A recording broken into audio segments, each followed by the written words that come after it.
tell me a little bit about this partnership that's happening with the city of Whitehouse and how that partnership came to be. Absolutely. So, at the Retail Coach, we work with municipalities across the country. Many of our projects are in Texas. That's our home base. That's what we know best. But ran into a couple of city officials from White House at I think it was a basic economic development course that the state of Texas puts on, and we got to talking about White House and what the opportunities were there for new retail. And just over the last couple of months, they had put out a call for proposals or had reached out to a couple of firms about really trying to develop a retail recruitment strategy. So that's how we came about, how we met. And just over the last few months, I've had a chance to just kind of talk about the opportunities there. And now we've been engaged by the city and are about to start that process. All right, let's talk about that process and what exactly it is y'all do as a firm. Sure. So we partner with municipalities or economic development organizations, just like we're doing in White House.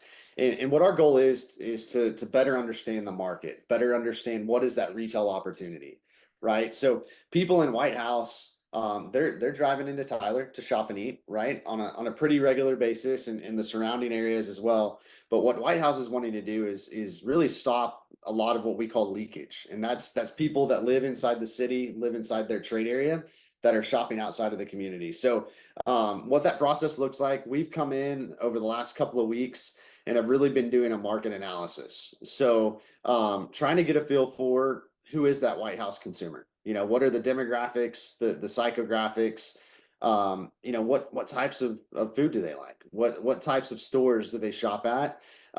Just to build that profile.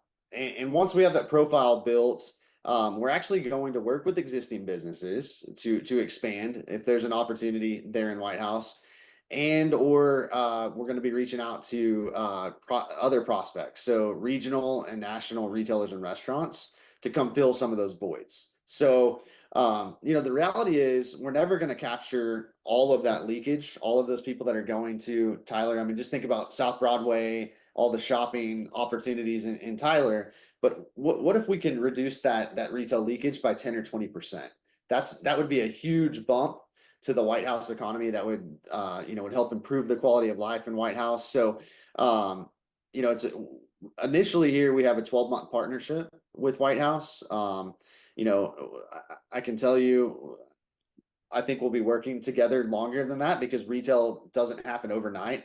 But just with some of the initial interest that we've gotten from prospects, we're excited about the potential there is in White House. All right, tell me a little bit about that analysis that y'all are doing and how long that's going to take to really nail down what the consumer in White House looks like and what they want. Yeah, so we actually are in the process of wrapping most of that data up. I can share a little bit of that with you right now. I'll tell you, White House is a community, city of about 10,000, right? So it's about 10,000 people that live within the city limits. But White House serves a much larger market. So with the Brookshires that's out there, with the other retail, the other restaurants that are out there, White House actually serves a market of over 50,000 people that are shopping and eating in the community on a regular basis. And so that's the first part of that analysis, is finding out where do people come from to shop and eat. So that trade area is what we call it. That's where White House is pulling their consumers from. It extends out pretty far in each direction. Bullard to the west, out towards I think it's like Turnertown to the east, and then to the south, Gold, Mixon, those areas are included. Troop as well included in the trade area there, and then a distance towards Tyler as well. That's where they're pulling consumers from. So White House being a community of 10,000, 10,000 is a large number. But with all the growth that's happening, not just in White House, but in the surrounding area, like I said, they're serving a market, really it's close to 57,000 people. And we just don't have enough retail and restaurants right now in White House to serve that population. So the initial analysis is going well. I will tell you, one of the things from a market analysis standpoint, demographic standpoint, that stands out for White House is the average household incomes in that trade area are strong. So well over the state average. The average household income in that trade area is about 112,000. So as we're going out there to recruit retail, recruit restaurants, that number stands out, that 112,000 average household income. But we're about probably a week or two away from having all of the data finalized. And then based off of that, we're identifying demand, for different retail sectors. So what is that demand today? And then what does that demand look like 5 years out? So as an example, restaurants, full service restaurants. That's one of the things that we hear from community members there in Whitehouse is they want some more sit down restaurants or more full service restaurants. And the good news is they're just looking at our demand analysis. Full service restaurants is growing at about 3.5%, and that's a compound annual growth rate. So 3.5% in our business, we like to see that number 1.5 to 2. So seeing 3.5, that prospects for recruiting restaurants, that looks good. What does that recruiting process look like, and how do you go out and find these businesses, and somewhat, I don't know if pitch is the right term, but Sure. essentially pitch a municipality to these businesses? Yeah, I mean, that's exactly what it is, right? I think the reality is Whitehouse is competing with not just communities directly around them, but communities throughout the state for these retailers and restaurants. What happens is these larger restaurants, larger retailers, they might say, "Hey, we're going to open 10 stores in Texas this year."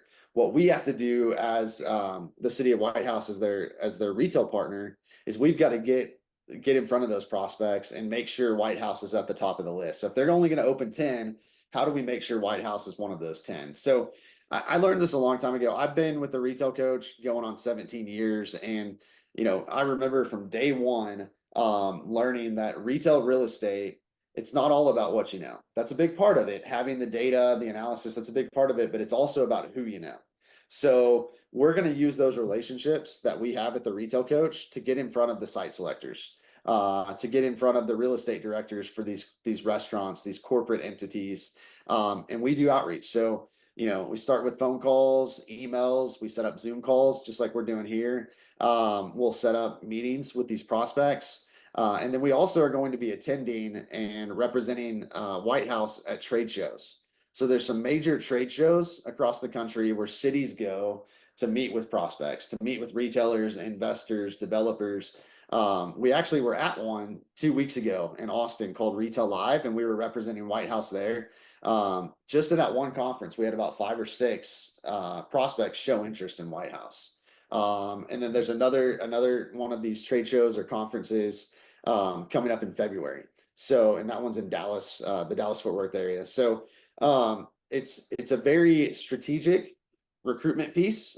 We've got to get in front of the right people, whether it's a franchisee, whether it's a corporate contact, or maybe it's a developer, a preferred developer that works with the prospect. But it's in today's day and age, cities have to be aggressive. They have to actually get out there and go recruit these prospects because of that competition factor I mentioned.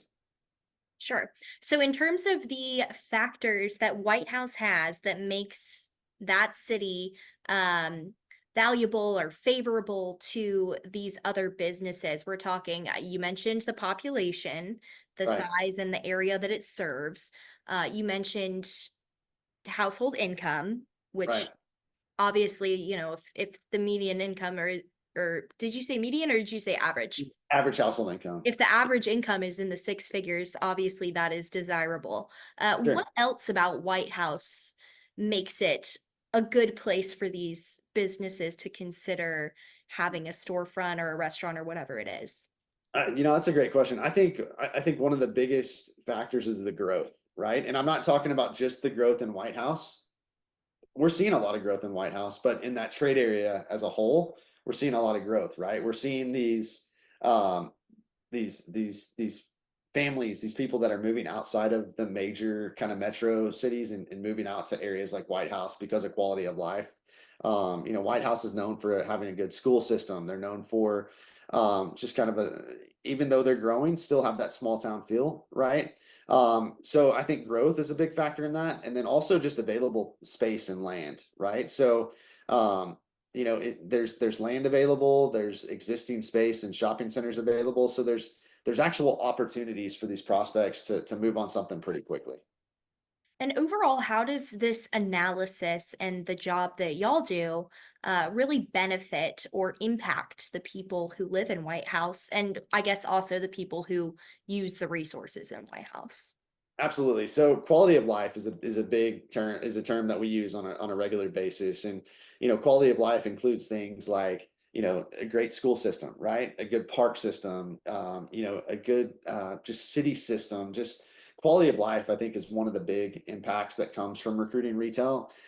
Instead of having to drive 30 miles to shop or eat at a restaurant, if they locate one in your community, that improves your quality of life, not having to spend not having to spend so much time in a car. So I think quality of life is a big piece of it. And then for the city, and then the residents benefit from this as well. But the city and the Economic Development Corporation in White House, they get sales tax. So money that's spent at retailers, money that's spent at restaurants, part of your sales tax goes back to the city and the EDC. That can be used for the general fund, but it also can be used for quality of life projects. So trail systems, those sort of things, park systems. So sales tax is a big part of that, and cities rely heavily on sales tax. So for White House, what would you say is the overall overarching goal that you have for this project? Yeah, so just through our discussions with the city and just talking about, what are their goals, what are our goals through this process, I think the ultimate goal is to build a stronger retail community with high impact prospects. So high quality prospects. So great businesses already in town, great retailers, great restaurants. We're thankful for what's there.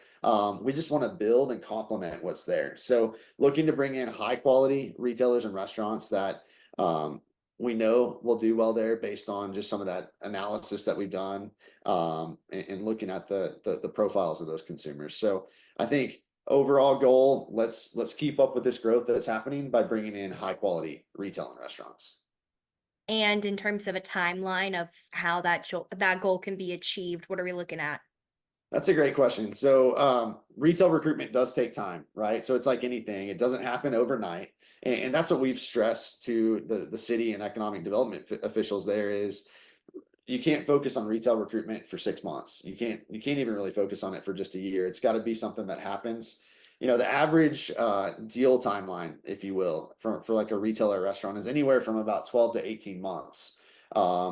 First contact before if you think about it, they either have to build a site, a new location, or they have to go into an existing location and fix it up. So, typically 12 to 18 months. I think in White House's case, there are some available spaces in some of these shopping centers, that I think we can see some of this stuff happen quicker. But we already have interest. So, that time frame has already started. That 12 to 18 months has already started. So I'm excited with just the initial interest, but I think as we move forward, I think there'll be much more to come. All right. You've answered all of my questions. Is there anything Awesome. else that you would like to add? No, no, I think just that we're excited about this partnership. We will be in the community in the coming weeks, really taking a deeper dive at what sites are available, talking to property owners, talking to shopping center owners, talking to what we call stakeholders in the community. So you'll start to see more of that happen over the next month or two. But no, just looking forward to seeing some results here. Awesome. And real quick, I forgot to ask this actually. Have Sure. y'all worked with other cities in the East Texas area? We have many of communities. So over the years, we've worked in Tyler, we've worked in Longview, we're doing work out in Carthage right now as well. So have a very good understanding of East Texas, and I think that's important, right? East Texas is might be similar to other parts of the state, but it's unique in its own, and a lot of opportunity. I'm excited to see how much growth is happening throughout the whole region. So I think the next 5, 10 years, we're going to see quite the retail boom throughout all of East Texas.